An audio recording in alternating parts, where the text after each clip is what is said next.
guys, gals, and non-binary pals, it's Shimisha here today, and I'm going to be telling you 6 signs of a toxic person in your life.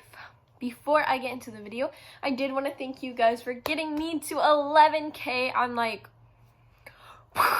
I posted something on my Instagram story about 10K and about a Q&A that I'm doing soon. It's not going to be like a Q&A. It's going to be something kind of like a Q&A, just slightly different.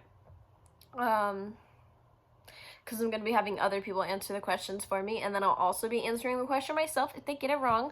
So that's super duper exciting.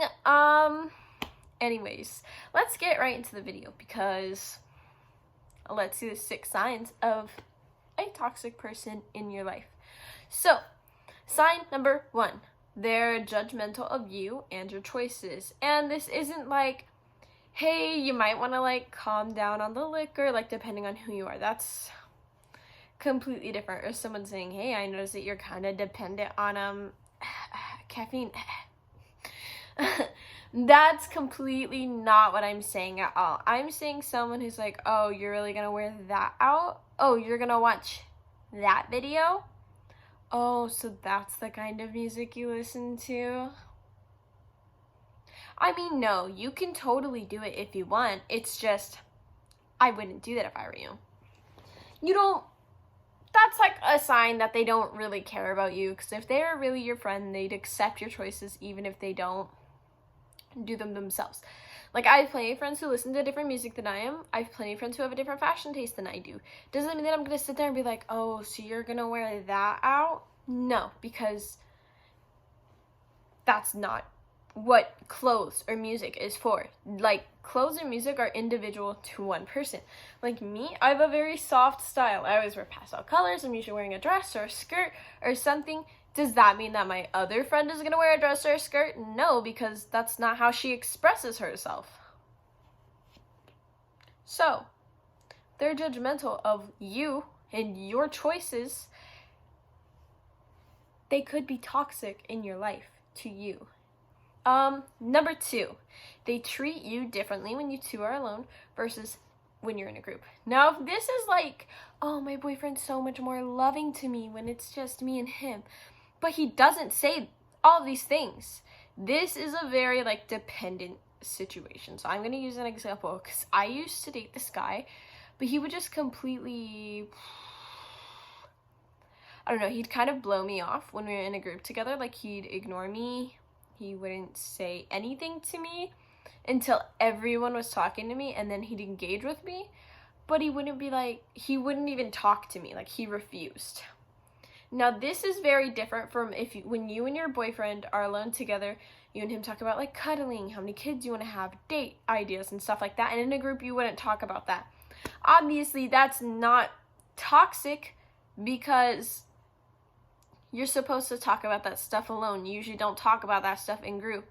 You're not going to go to a group and be like, hey, guess what, everyone and boyfriend, do you guys want to know how many kids I want to have and how many kids do you guys want to have? Unless that's what, like, the entire group discussion is about.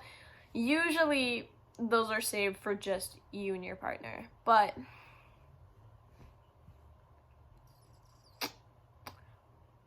it's like, if you and I are friends, hypothetically, I am the toxic person in this situation. And alone, I'm like, oh my god, you're such a good friend, we're vibing, this is so cool. And in a group, you tell a joke, and I'm like, yeah, that wasn't really funny. Ciao. Anyways, so back to what I was saying. But, like, if we were alone and you made the same joke, I'd be like, oh my god, that's so funny. And I, like, laugh at it. But then in a group, I'm like, ciao. Anyways, so that's so toxic. Why are you, I can't even, you shouldn't be around someone who doesn't give you the same, like, focus and attention and care in a group that they would alone. That's such a big sign. That is a huge sign. I know I didn't put it as, like, the first one, but in my opinion, that's, like, the biggest thing. And that's why I always say your actions speak louder than your words. Like, so if you're going to treat me differently in a group, then you're not really my friend. You don't really care about me if you do that. In my opinion. Just saying. Number 3, everything is a competition to them. Now, there are some people who are just competitive people, and that's totally okay. I'm a competitive person sometimes, but this is very different for someone who wants to be competitive with you in a game. Like if you and I were to play Mario Kart together, and I'd be like, I will destroy you, and then I get second place to you. Now, if I go like, oh, how could you beat me? That's so mean. That's so different than if I go like, I don't think that you should play this game. You're not even that good anyways. You wouldn't beat so many people. Like if I start putting you down for beating me versus if I'm like, oh, that's so mean. There's a difference. Oh, I'm so sorry. Sorry, my cat's here. I just hit him in the face. There's a big difference between if I am a playful competitive person versus if I am actually doing this to degrade you as a person based on whatever we're competing on. If we play air hockey and I lose and I go like, you cheated, but like I'm obviously joking, there's a big difference between I'm like, oh my god, you cheated. So like someone like that who just accuses you of stuff, that's a little toxic. You should watch out for that, love. Number 4, you can't treat them the way they treat you. So like this goes for relationships. This one girl was having problems with her boyfriend, and she was like, oh, he always talks about these girls, and then he idolizes them, but then when he talks about me, he's like, yeah, she's okay. And I was like, you should do the same. Like, do it back, see if he likes it. So she sent him a picture of a guy, and she's like, oh my god, he's so cute, right? And then her boyfriend was like, so you want to break up? So you don't care about me? Like, why is it okay if you can do that to somebody, but they can't do it the same? Like, why do you get to be above them? That's not a 50-50 friendship, relationship, anything. That is more like an ownership. Whereas like my cat shouldn't scratch me because I would never scratch or bite him. Toxic. I'm just kidding. He doesn't understand. He's young. So yeah, that's also a very toxic sign. Number 5, they don't take no as an answer. A lot of people think like the most extreme when you say, oh, they can't take no for an answer, but I don't even mean the most extreme. Like, it's just somebody who can't take no. Like, hey, can you hang out? No, I can't, I'm busy. So you're gonna like hang out, right? No, sorry, I have work. Then call out of work. I can't call out of work, but you have to. But I need to work to get money. So you're not gonna hang out with me? That's toxic. Hanging out with them should not, like, never be your main priority. It can be small things like that, or like, hey, you should date my friend. No thanks, they're not my type. But they really like you. Oh, I'm sorry about that, they're just not my type. Well, you should make them your type. But I'm just not into them like that. I'm so sorry. Well, why aren't you? Because I'm more into blondes. What if they dyed their hair blonde? But they aren't blonde, and they shouldn't have to change themselves because they're not my type. Just try to make them your type, okay? Another example.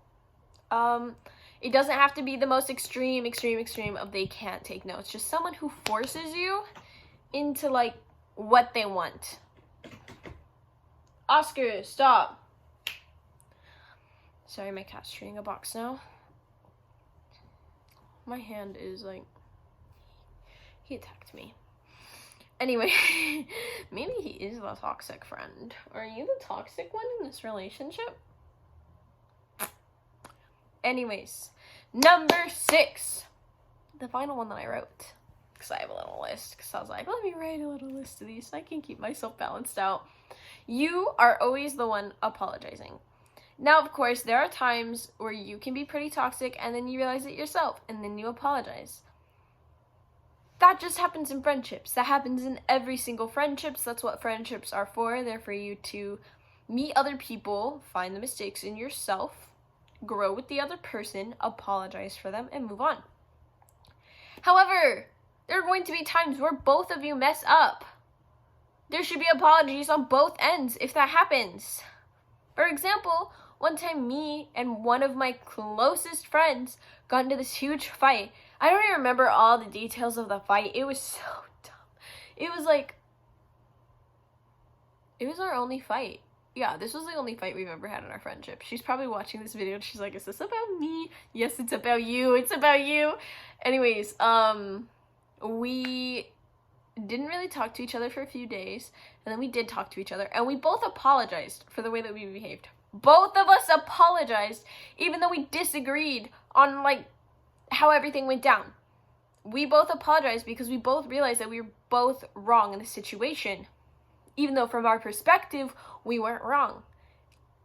There are times where both of you have to apologize. Now, if it was just her apologizing, that's not fair. If it's just me apologizing, that's not fair. Obviously, there is an argument, a dispute, a disagreement because two people feel like they've been wronged. So there should be apologies on both ends. If one person is always the only one to apologize, why is the other person apologizing? What are they doing wrong? Maybe they're toxic. Anyways, I hope this helped. I just want you guys to have, like, the best people in your life and surround yourself with happiness and joy, because the better people that you surround yourself with, the better that you are going to feel about yourself. And if I had seen a video like this, like 6 months ago, I would be this happy back then, and probably even happier now. But that's what I'm here for, to give you the information that I wish I had received at a darker time. Anyways, guys, I love you so much, and as always, happy birthday.